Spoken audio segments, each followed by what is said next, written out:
यहाँ देखकर मुझे बिल्कुल भी हैरानी नहीं हो रही है। तुम्हारे जैसे अपराधी का अंजाम यही होना चाहिए था। जंगल को डराने वाले आज खुद सलाखों के पीछे सिसक रहे हैं। अब कहाँ गई तुम्हारी वो दहाड़ और घमंड भरी चाल। सच कहूँ तो तुम्हारी ये हालत देखकर मुझे दया भी नहीं आ रही है। मुझे दया की जरूरत नहीं है और न ही तुम्हारी सहानुभूति चाहिए।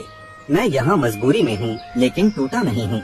वक्त हमेशा एक जैसा नहीं रहता, ये तुम भी जानते हो। आज मैं कैद में हूँ तो कल आजाद भी हो सकता हूँ। उस दिन शायद हालात इतने शांत नहीं होंगे। अरे तुम जैसे डरपोक सिर्फ अंधेरे में हमला करना जानते हो। सामने से लड़ने की हिम्मत तुम्हें कभी थी नहीं। इसलिए आज तुम इस गंदी कोठरी में बंद पड़े हो। तुम्हारी सारी चालाकी और ताकत आज मिट्टी में मिल चुकी है।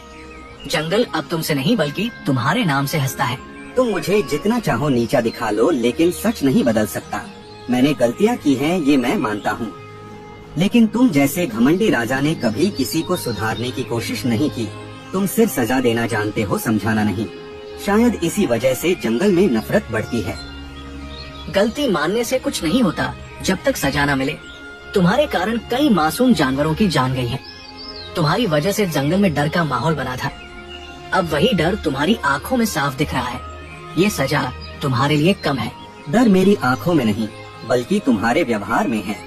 तुम ताकत के नशे में इतने अंधे हो चुके हो कि तुम्हें किसी की पीड़ा दिखती ही नहीं।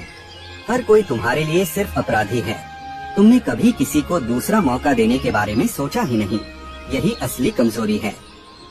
दूसरा मौका उन लोगों को मिलता है जिनमें इंसानियत बची हो। तुम्हारे अंदर तो सिर्फ लालच और हिंसा है। तुम कभी नहीं बदल सकते, ये बात पूरे जंगल को पता है। इसलिए तुम यहाँ सड़ने के लायक हो। तुम्हारी कहानी यही खत्म हो चुकी है। अगर मेरी कहानी